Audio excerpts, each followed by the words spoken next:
Jeshi la Mexico limefanikiwa kumuua Nemesio Ruben Oseguera Cervantes, anayejulikana zaidi kwa jina la El Mencho, kiongozi wa Cartel Jalisco New Generation CJNG, moja ya makundi yenye nguvu zaidi ya biashara ya dawa za kulevya duniani. Tukio hili limetokea katika operation ya kijeshi iliyofanyika Jumapili, Februari 22 mwaka huu katika mji wa Tapalpa, jimbo la Jalisco, na limezua vurugu kubwa katika maeneo kadhaa ya nchi hiyo.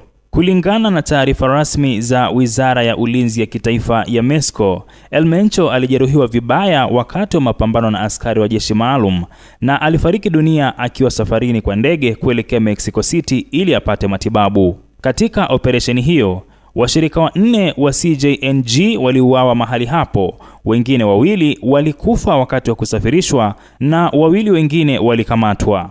Jeshi liliripoti kuwa askari watatu walijeruhiwa na kupatiwa matibabu.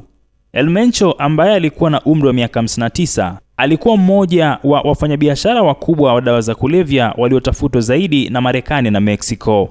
Nchi ya Marekani ilitangaza dau la dola milioni 15 kwa yeyote atakayetoa taarifa zitakazowezesha kukamatwa au kuuawa kwa El Mencho.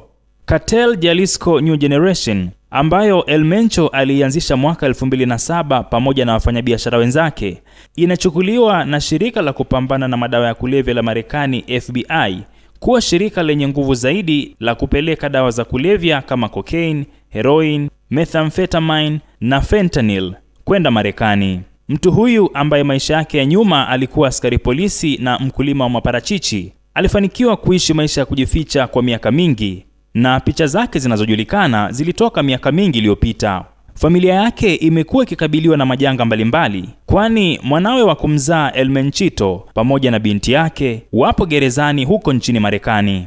Operesheni hiyo iliyofanyika kwa ushirikiano wa taarifa za kijasusi kutoka Marekani kufuatia shinikizo la utawala wa Rais Donald Trump kwa serikali ya Rais wa Mexico Claudia Sheinbaum ili kuimarisha mapambano dhidi ya makundi ya dawa za kulevya.